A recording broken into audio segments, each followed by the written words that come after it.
Hi, I'm Derrick Jensen. This is Resistance Radio on the Progressive Radio Network. My guest today is Janine Blaeloch. She's founder and director of the Western Lands Project. She earned a degree in environmental studies, BA, University of Washington, with a self-designed program focusing on public lands management and policy. Janine's been a public land activist since 1985.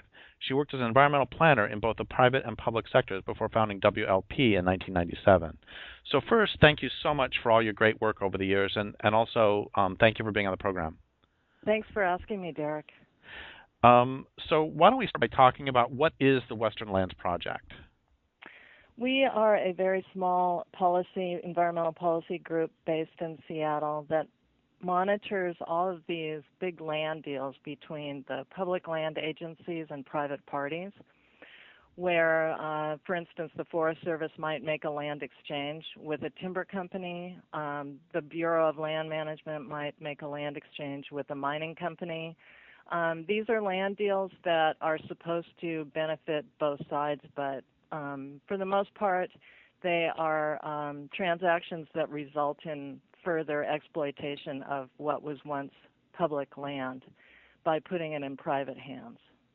So the way that this began was pretty accidental, but I was asked by some friends to look at the environmental analysis for a land exchange that was proposed between Weyerhaeuser Timber Company and the closest national forest to Seattle, the Mount Baker Snoqualmie.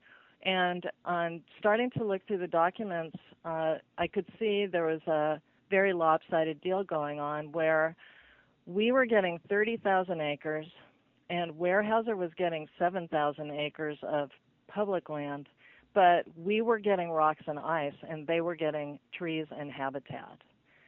So as I started looking into it more deeply, it looked more and more evil, and then eventually found that these exchanges were happening all over the West, even beyond, and that they were essentially privatizing public land to the benefit of corporate interests. Wait, so are you suggesting that there are times that the federal land managers don't act in the public interest or in the interest of the natural world? I know it seems really bizarre. But one of the things with this issue that was really gnarly is that there were so many people who were active in trying to save the forest in the 80s and 90s and, trying to show the value of old-growth forest and spotted owl habitat and all of these other battles that people were fighting. But at the same time, sort of under the radar were happening all these land exchanges that were essentially giving the timber companies more trees to cut on public land and taking their clear cuts in return. And because there were so many other things going on, I guess, no one really looked at these deals. And furthermore, the Forest Service particularly liked to treat them like they were simply real estate transactions and was not trying to elicit any input from the public. They, by law, have to do so, and they have to, say what they're doing, what the impacts are going to be. But they essentially treated them as real estate transactions that had no impact on the ground. So in the case of the first land exchange that I looked at, one would not know by reading the environmental analysis that the 7,000 acres of old growth that was being traded to Weyerhaeuser would be liquidated within 40 years. So this was the issue before us, and I ended up just starting a group and dedicating all my time to trying to track down all these land deals. Well, there's three directions I want to go with this, actually. One of them is I want to just say that that's one of the reasons that you've long been one of my heroes, is that you saw a problem and you went and you just, instead of just complaining about it, you did something about it. And that's what I really wish everybody was doing. That I wish that when people saw, it's like I saw a problem in discourse. There was a hole in discourse. There were books that weren't being written, so I set out to write them instead of just complaining, oh my God, there aren't these books. It's the same. You saw a problem and you went to resolve it. So that's the first thing I want to say. Do you want to say anything to that? Thank you. And okay, the second thing is, it seems, as you and I both have been working on forest issues forever, this seems like a continuation of a pattern that goes back as long as there's been timber companies at least, where they would cut down the trees and then they would let them go back to the federal government for back taxes as they acquired new land. It's just a continuation of the whole cut and run, it seems. Isn't that, would you say that's accurate? Yeah, it's the old cut and run. The only difference is that they tell you that they're doing it. It doesn't mean that you can stop it, but pretty much the only improvements that we have are that we as the public have the right to understand what's being proposed and what the impacts are going to be. It's our responsibility to see whether we believe in what they're telling us.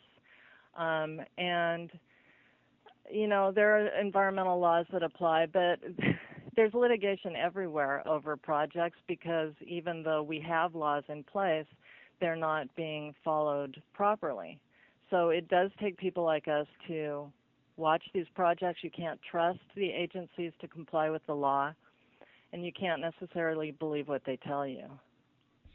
I know that will be a shock to a lot of people that you can't. Yeah, a lot of people are just hanging up at this point. But, you know, it's one of the things that's actually been really good about this work is that we exposed an issue that nobody knew about, and we got initially huge amount of media attention on it because it's a pretty scandalous deal. The public was losing not just really good habitat, but a lot of money. So of course that's shocking, and it becomes a taxpayer issue. So everybody gets all wigged out about that. But the thing that's been really great about it is that over the time that we've been able to educate people about it, we've written a couple books about it to sort of guide people through what happens and what they can do about it. And we've worked with people all over the West who are trying to protect public land in their backyard. And once you empower people with the knowledge that they need and you give them some moral support and encourage them to, you know, to push the agencies, you basically create newborn activists. And we've come to have relationships with many, many people around the West and around the country who've seized on this when they saw a land deal going down in their neighborhood. And through learning how to deal with the government agency and how to stand up for the place that they care about, they really become long-time, lifelong activists. And that's really fulfilling. And it's really great to see people just seizing upon the rights that they have to protect what they love. So can you give a couple? That's great. Can you give a couple just sterling examples of some egregious land exchanges over the last, 18 years you've been doing this, just to give people more of a sense of the craziness of some of this? Well, I mentioned the Weyerhaeuser. We actually challenged that in court. We ended up winning in appeals court, which didn't stop the land exchange, but it took some really particularly egregious parts out of it, including the fact that we would be trading away public land that included a 10,000-year-old trail that had been used by the Muckleshoot Indian tribe forever to get through their sacred hunting grounds and plant collection grounds. So we were able to save that. After that, there were a bunch of land exchanges in the Northwest that were proposed, and we're talking tens of thousands of acres of public land with trees going for damaged, cut-over lands, rocks, and ice. And then we have mining land exchanges. We've dealt with a lot of stuff down in the Southwest because mining companies want to acquire public land and own it rather than just doing mining operations on public land as they're allowed to do. Because if they own it, they don't have to comply with federal laws. They can comply just with the very lax state laws that apply to mining. So there are a lot of those. We've managed to stop a couple of really big mining land exchanges, but they never stopped. The last one that passed, as a matter of fact, was something that was tacked as a rider, which is an unrelated piece of legislation, to the defense bill that passed in December. There was a huge slate of provisions in the defense bill, not related to defense, but to public lands. And these many bills that were tucked in there included a land exchange that is giving about 2,400 acres of land that's sacred to the San Carlos Apache tribe to a foreign mining company. And we and other people and people in the area and the tribe had managed to keep this thing from passing for 10 or 12 years. Kept being introduced in Congress, and we kept fighting it back. And then suddenly it just passed overnight in the defense bill. So this has been one of the problems. We have a staff of 3. We started monitoring all the deals that the land management agencies were doing. So we're talking Forest Service, Bureau of Land Management, and even the Park Service occasionally do land trades. And that we got well in hand. At least we could follow all of the projects and monitor them and review them. And then we started looking at congressional land trades because it became apparent, especially in the 90s, that members of Congress really loved doing land deals for influential and wealthy constituents, helping people out by giving them public land. And that's been incredibly difficult because unlike the deals that the agencies do, there aren't any laws in place that require that a congressional land deal have any environmental analysis. If Congress says that X rancher gets to have 60,000 acres of public land, that's what happens. So we've had the frustrating task also of tracking and exposing and in most cases futilely fighting big congressional land deals. So it's not a pretty picture. No, well, it doesn't. Actually, week after week, I interview people about the collapse of amphibians. I mean, frankly, if you're outside and you're paying any attention, it's not a pretty picture. So what the land deals include not only forested lands, but you mentioned mining and ranching, and do you want to talk about solar too? Because doesn't that fit into this? Yeah, actually, we became involved in the issue of industrial solar development in the desert starting in about 2010. You may have started to hear about how our problems were going to be solved by setting up renewable energy to replace fossil fuel energy by going out into public lands and building these massive industrial solar plants. And, everybody looks at that and goes, that makes a lot of sense. That sounds like what we should do. And I looked at it and thought, I wonder if that's the case. And I certainly didn't relish the idea of being someone who was going to be speaking against the development of renewable energy. But what I saw was hundreds of thousands of, potentially millions of acres of public land could be at stake and could be virtually privatized. These lands in the desert, mainly in the 6 southwestern states, huge areas of public land, are being leased to companies that are building solar plants. So they don't really own the land. This is not an issue of actual privatization, but we saw it as virtual privatization, because what happens when they go in there is they remove all of the desert tortoises, which are the keystone species of the desert.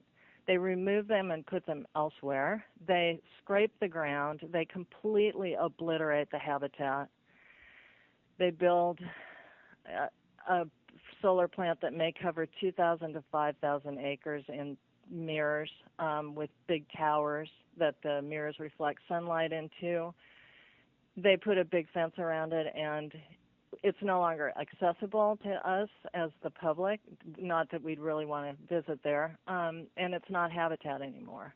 I was going to say, So it's also not accessible to non-humans. Yeah, it's hugely destructive.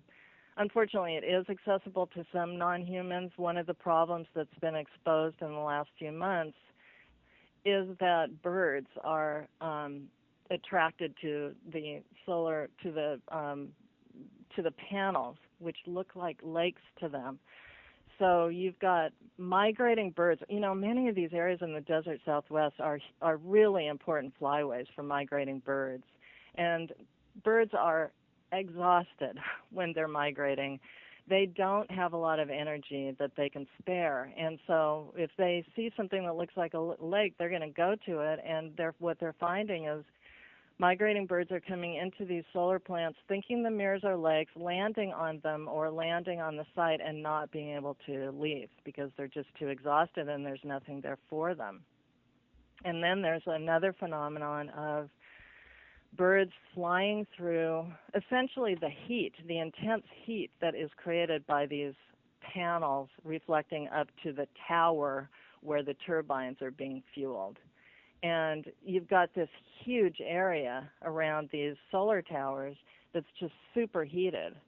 And birds are flying, well, bugs fly through it. Birds see the bugs. Birds are chasing the bugs. I mean, you've got a chain of destruction that happens as all these species chase each other through these solar flux areas and are just incinerated. Hundreds of birds. And this problem was only recently discovered, and there are still plants that are being built, and, you know, they're doing monitoring, but we don't know in the end how much destruction is going to be caused to how many species and what all of the different impacts are going to be. And I remember seeing this article in the LA Times about one of those places that was titled something like Destroying the Desert to Save the Earth. Right. And that was an excellent article by Julie Cart, and it was about the Ivanpah development, which is just inside California from Nevada. It's right where Nevada and California meet on I-15. And so we went there, a bunch of us who were concerned about this issue, who were trying to fight the policy of solar industrialization, knew that the Ivanpah project would be the first to be built because it was fast-tracked by Obama and his former Interior Secretary Salazar.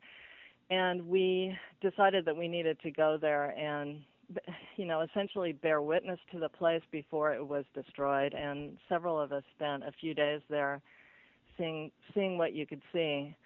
Here's one thing, you know, people don't understand how incredible the desert is and how rich it is, because a desert is a word that means wasteland to most of us, you know, and it's also a place that doesn't move very fast, and it has sort of hidden treasures. You have to spend time there to see what's happening and to understand how rich it is.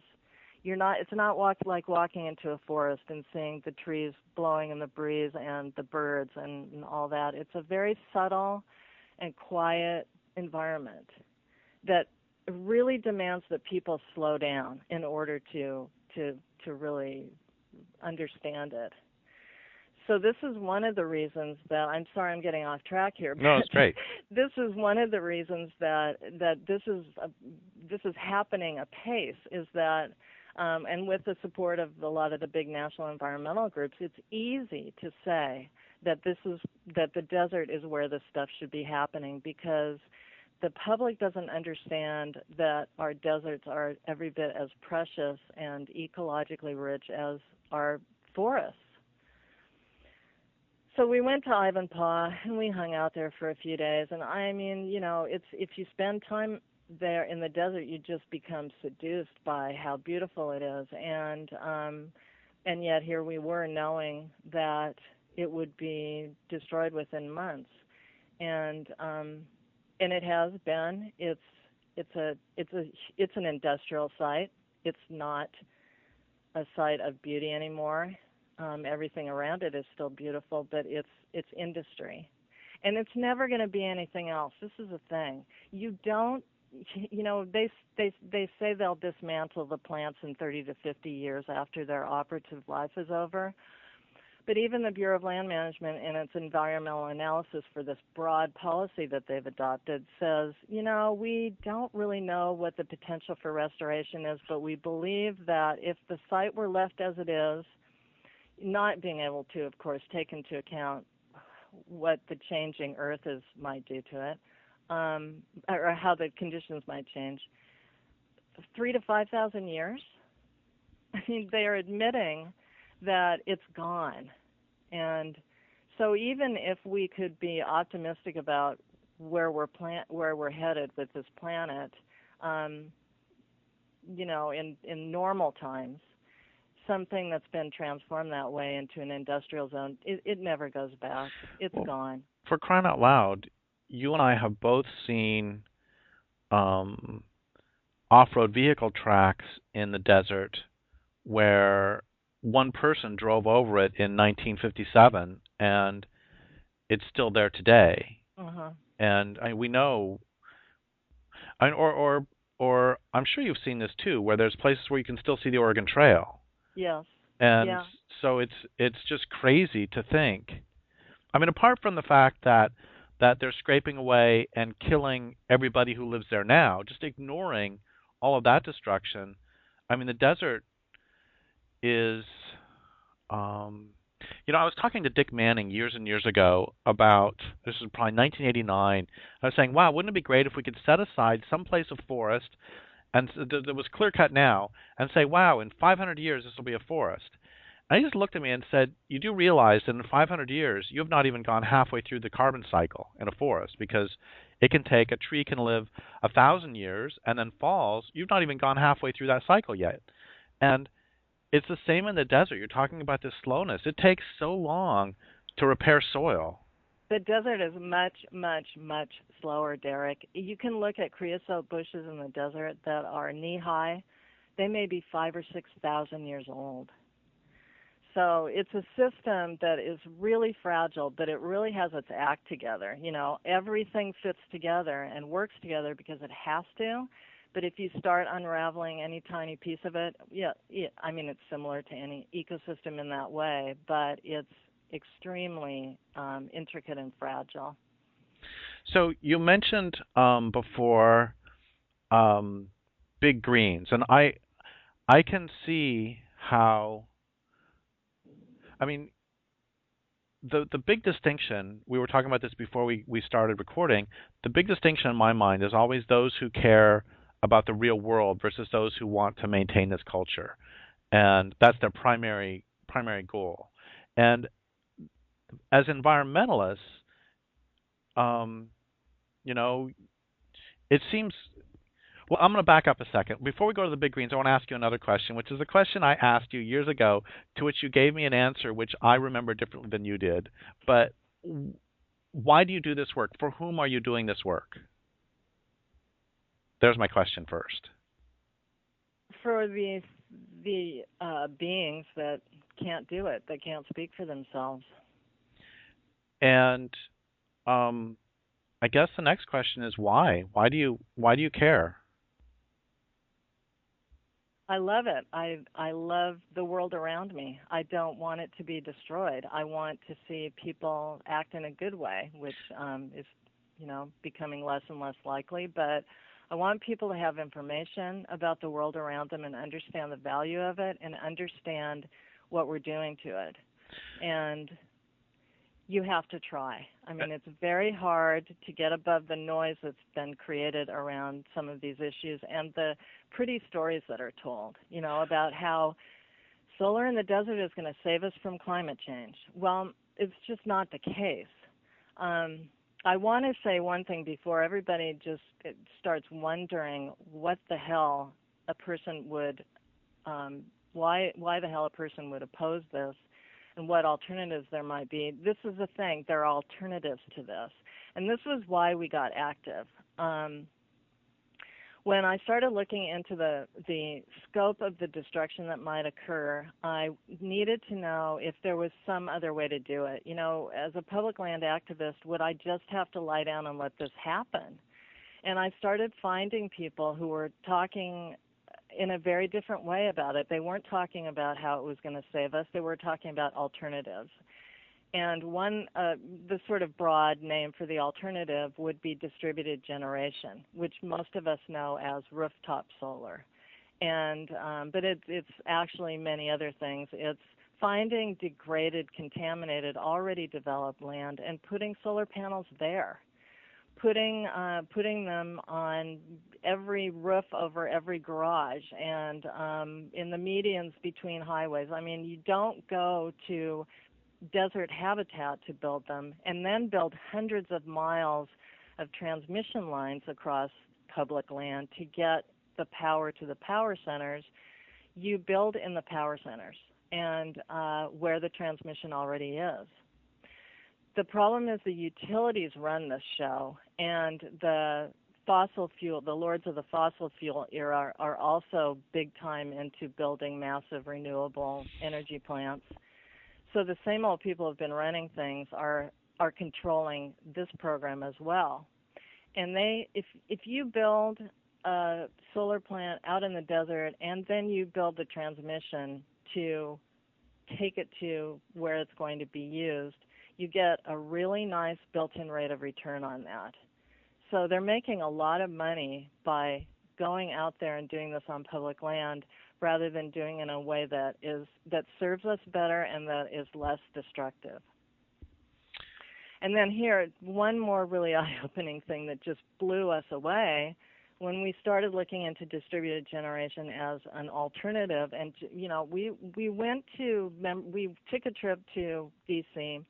and did an educational trip with members of Congress to show them what the destruction was that was occurring with solar industrialization, and also to show them, you know, there's this different way that this could be done. It's better for the environment. It's more efficient. It's more democratic, and it's just a better way.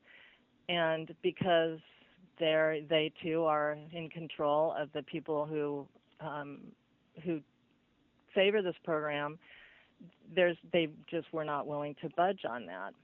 The next thing we found out was that the Environmental Protection Agency has a whole program within their agency called Repowering America's Lands, and they have gone out and identified 15 million acres of land, public land in the United States that is potentially suitable for renewable energy development.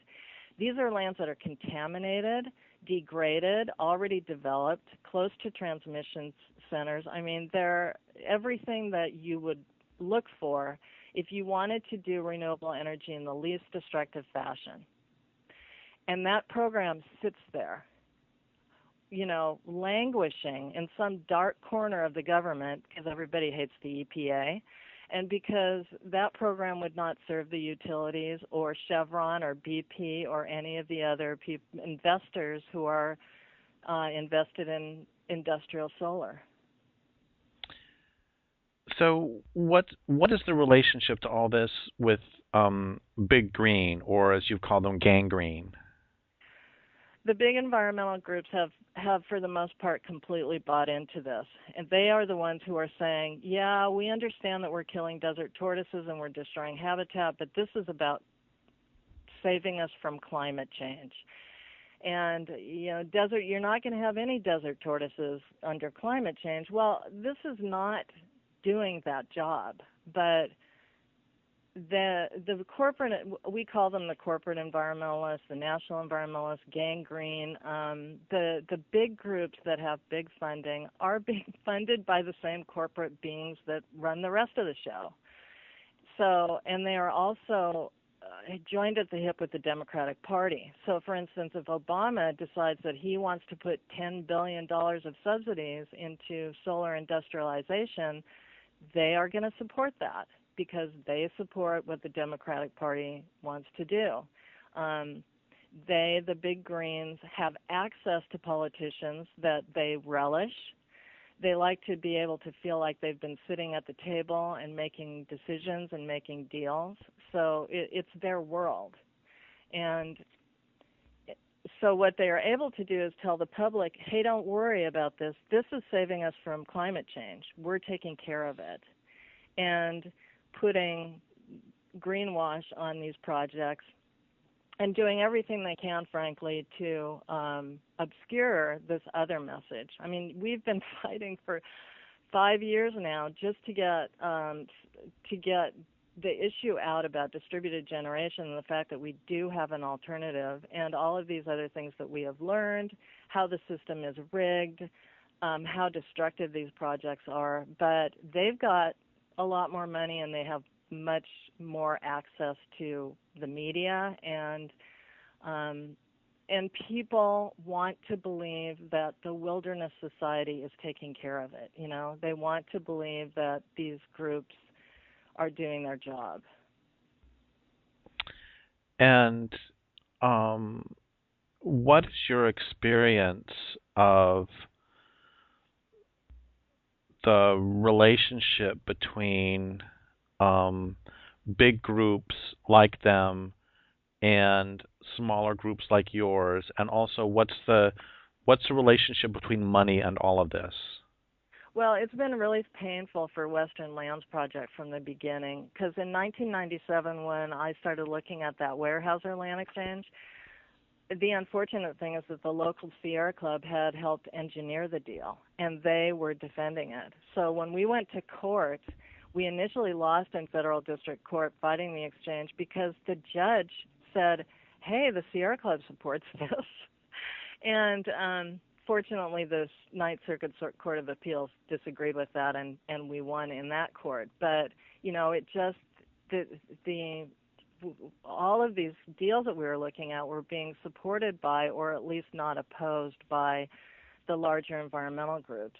And then a phenomenon that came up starting about 2000 was we were seeing the big environmental groups getting together with members of Congress and putting together legislation that would, on one hand, designate new wilderness, which everybody really loves, and on the other hand, would privatize tens or even hundreds of thousands of acres of public land as a payoff. We called it quid pro quo wilderness, because there were deals that were supposed to, you know, protect some land, but as a payment for that, we would have to give up other public lands. And we really are one of the only groups in the country whose mission is to keep public land from being privatized. Well, actually, we're the only one that is fighting privatization, and we're one of very few who are just pure public land advocates. And, you know, the other groups will go whichever way the wind blows. And so here we were, very small grassroots groups, actually all over the West, fighting these land deals that the national environmental groups were putting together. And we knocked on their doors, and we had meetings with them, and we sent letters to their boards of directors, and we did everything we could to begin by trying to show them what the implications were of what they were doing, and they were not interested. I mean, they're playing a different game. And I suspect that a lot of the activists who will be listening to this interview will find that experience very sadly familiar. Yeah, I can tell you there are the one saving grace with all this, and it's not like we're winning, but there are 80 or 100 groups that we work with on a regular basis, just trying to raise a voice against what is being enabled and facilitated by the national groups. And we've gotten to the point now where we've lost all the funders that we're going to lose because of this. We've been insulted and called crazy in every way possible. So it's kind of gloves off at this point. We really think it's important to tell the truth about what the corporate environmental groups are doing so people understand that if you send them a $100 check, it's probably not going to be spent in the way that you want it to be. And that if we're going to do things right, we have to get back on the ground. And that means look to your grassroots environmental groups, look to what the missions are of groups. If you're going to support or work with people who call themselves environmentalists, you need to look closely at where they are, where they live. You know, do they live in D.C. at conference tables, or are they working close to the ground? And from a moral standpoint, this is the other thing. You have to have a mission, and you have to have values that you express. And they have to be unchangeable. They have to be firm, and they have to be the compass that you use to figure out where you're going. And the national groups have lost that. Well, I'm really glad that you said all of that, and I'm really glad you said that last thing too, because I think it can be so easy to I mean, we're faced with so many losses, and it's also heartbreaking, and also, you know, we have very small budgets compared to ExxonMobil or compared to National Wildlife Federation. Or the Pew Charitable Trust, who fund all of these groups. Well, let's talk about that. Well, okay, I want to finish my thought, and then we'll go there. That my thought was that it can be really easy when faced with all of this to just, and with this sort of incessant pressure to destroy on the part of the culture, it can be so easy to just go, oh, screw it, you know, let's just, and to compromise too much, and to give up on your, if you don't have that moral compass, it can be very easy to get lost, I think. Yeah. That's all. It's yes. not a particularly profound metaphor. Yeah. So what about... Solid metaphor. So people... a lot of grassroots environmentalists will know immediately the story you're talking about when you say, they'll know the whole backstory when you say Pew Charitable Trust. But for the people who don't know that, can you give a quick synopsis of the relationship between that and some of the problems in environmentalism? Well, you know, I've been mentioning members of Congress, the utilities, BP, Chevron. The big foundations are really up in the same place. They're all, the money that came to the big foundations came basically from destroying the earth or doing something bad.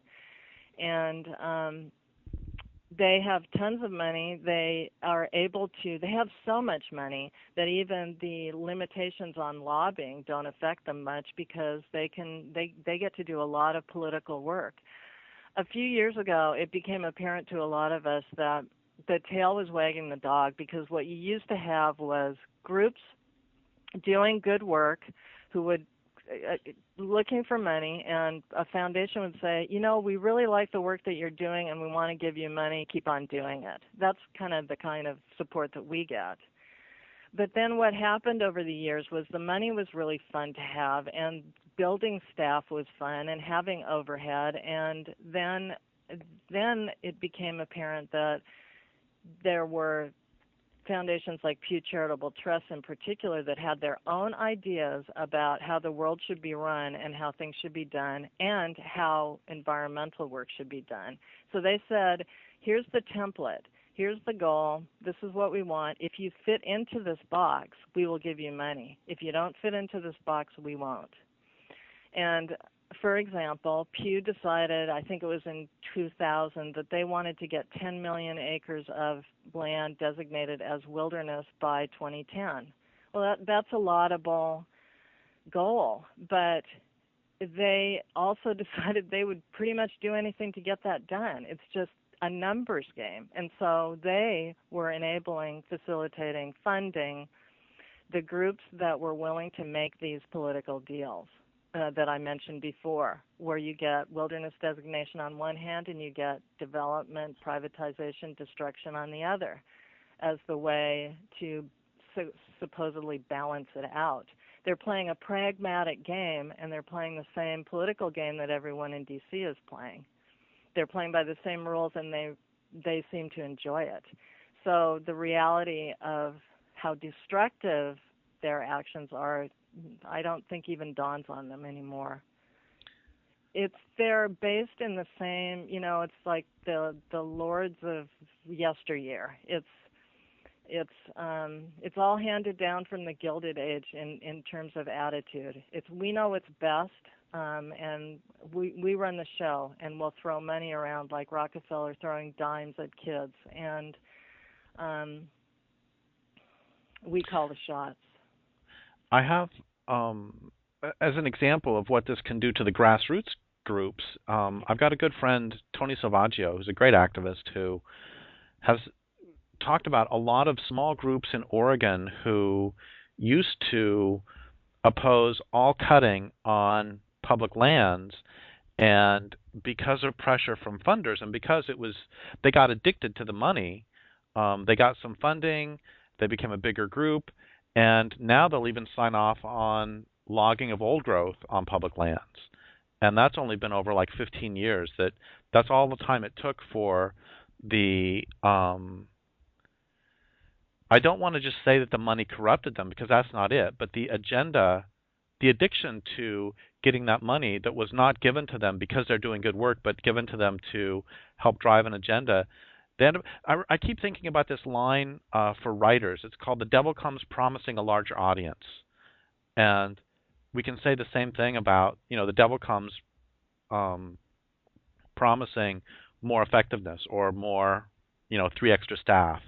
It's actually more a broader constituency of supporters. That's what they want.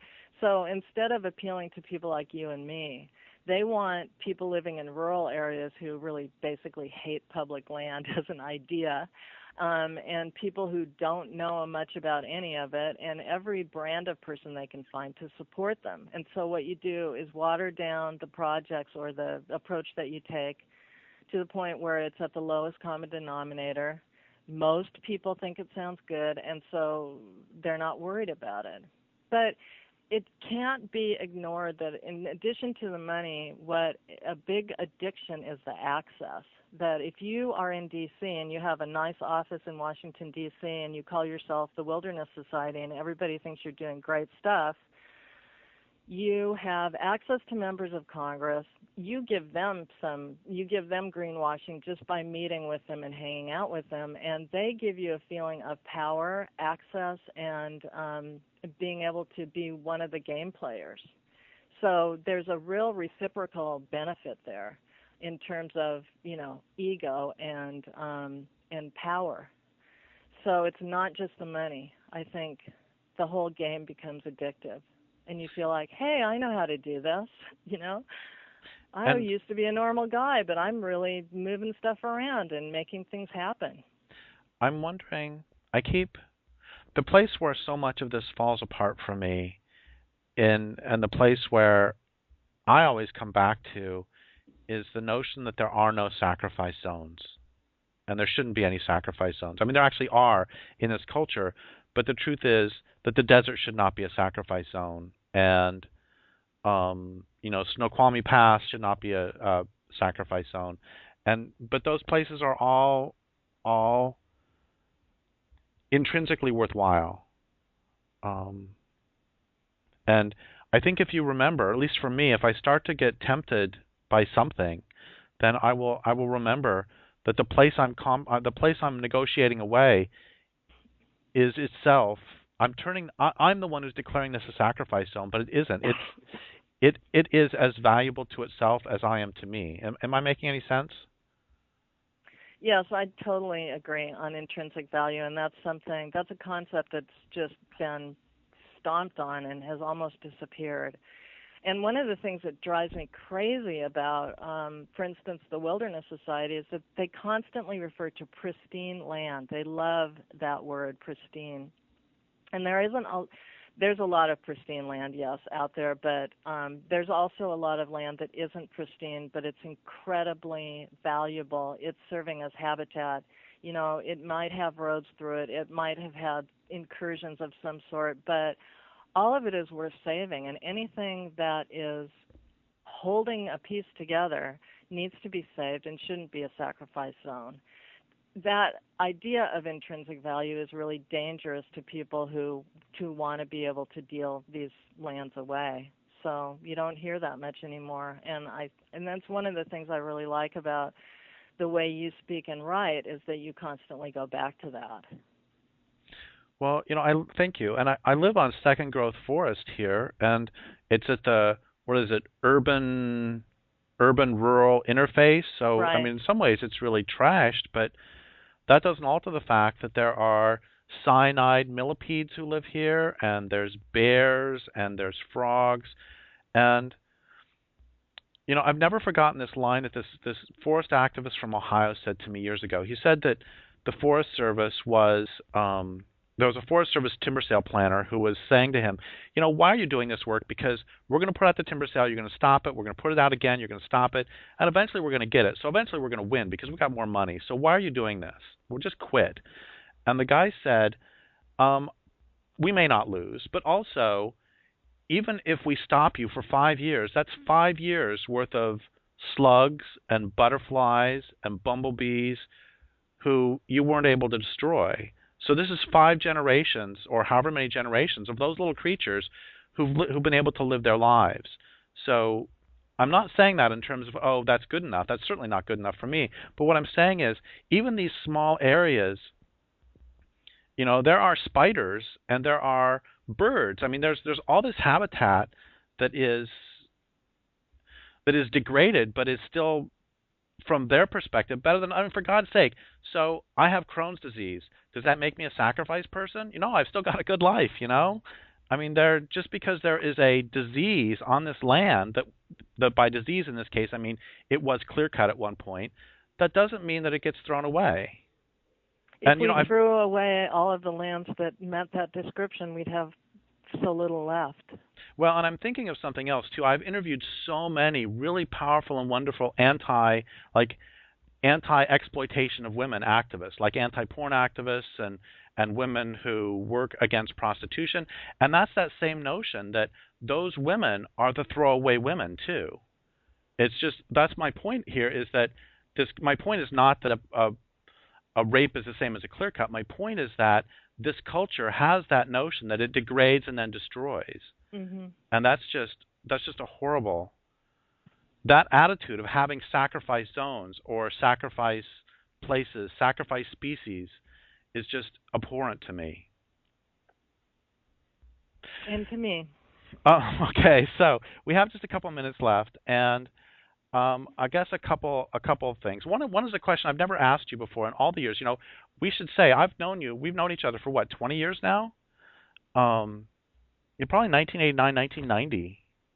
So it's 25 years. Closer to 30, Derrick. Yeah. So I don't know if I've ever asked you, how did you start as an activist? Well, I was always political when I was young. I think I just had sort of leadership genes, and I was really obnoxious in trying to get people to, for instance, oppose the Vietnam War when I was in junior high. And so the gene was there and the propensity, but I was involved in forest stuff and somewhat, and the thing that tipped me over in the 80s was encountering Earth First, and encountering people whose philosophy was, no, you can't have half the old growth and save the rest for the spotted owl. We need to save all of it. And that just appealed to me so deeply. It was, let's do what's right instead of what's practical and feasible and normal. And that really radicalized me, to be around people who were who had a really strong bottom line and a really wonderful moral compass, but were also very smart. I was lucky to know some really good people here in the Seattle area who were doing Earth First activism. So that just really fired me up. So the next question is, what do you want people who listen to this interview, what do you want them A, how can they support the Western Lands Project? And B, what do you want them to do to support public lands in general? To support public lands in general, I think just pay attention to what's going on around you and see. And when you read about things being taken care of and deals being made, look more closely because there's not a lot of positive stuff coming out of the larger, what used to be called the environmental movement. If you want to be engaged and interested, you need to look really closely. And question the easy answers. That's the big thing. There's so much greenwashing going on, and we know that this is true in all the realms. It's not just environmentalism. It's that we're being told stories that are comfortable to believe, but they're not true. So having an avidity to find the truth is a good idea. And if you're passionate about something, dig more deeply into it to see what that is.